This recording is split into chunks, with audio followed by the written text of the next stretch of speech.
Now, whether you like styled components or not is a absolutely personal thing. There is no wrong or right here.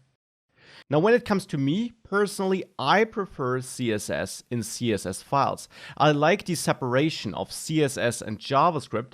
I like having clean JavaScript files, and I simply like default CSS. Now, of course, you can absolutely stick to the CSS approach we used at the beginning, where you had global, non-scoped styles, and you as a developer had to make sure you're not accidentally reusing names, class names, you're not accidentally affecting the styles of other components. That is definitely one route you can take. You can also, however, take CSS to the next level with a feature called CSS modules.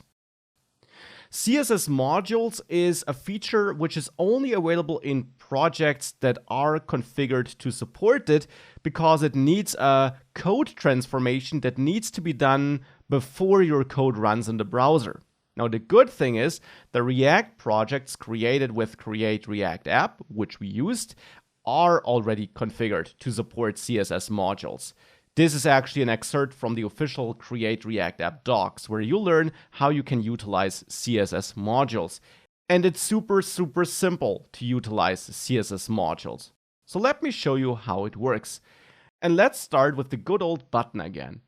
Now, of course, you can stick to the styled component there, but I will comment this out and comment out this import, and instead add the import of React from React again, because I will comment in my own component again, this one, which uses JSX and which therefore needs the React import. Now we have the button CSS file, and in there we got the different styles, and we can leave that as it is. There's one thing we now need to change though. Of course, we need to add the import to the CSS file again, but instead of importing it like this, you now import it slightly different. You import classes or styles, totally up to you, from the CSS file. That's a syntax we haven't used before, but that is actually how you have to import from a CSS file if you want to use CSS modules. Actually, for that code transformation, which is needed behind the scenes, to happen, you also need to rename your file a little bit, your CSS file. You need to add .module in there so that it's named button.module.css. And then, of course, here you import from button.module.css. This is basically a signal to the underlying compilation process to transform the code so that CSS modules work. And I'll show you how they work behind the scenes in a second. So now we have this import, and now we need to do something with this imported styles thing here. We use it down there where we apply our class name. Instead of applying a string class name like this, you apply something dynamic. You refer to that styles thing which you're importing from the CSS file, and that thing turns out to be an object. And in that object, you'll have every class you defined in your file as a property. So if I added a button class here in the CSS file, I now have the button property here.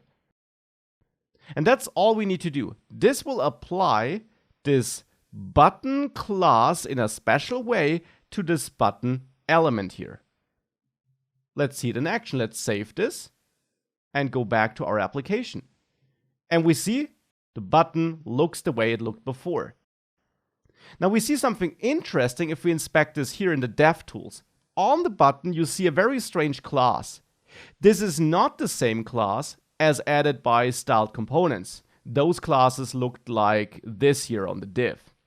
Instead, this looks a bit like the class we defined, button, but with more information added to it. It's basically component name underscore our class name in the CSS file, double underscore some unique hash.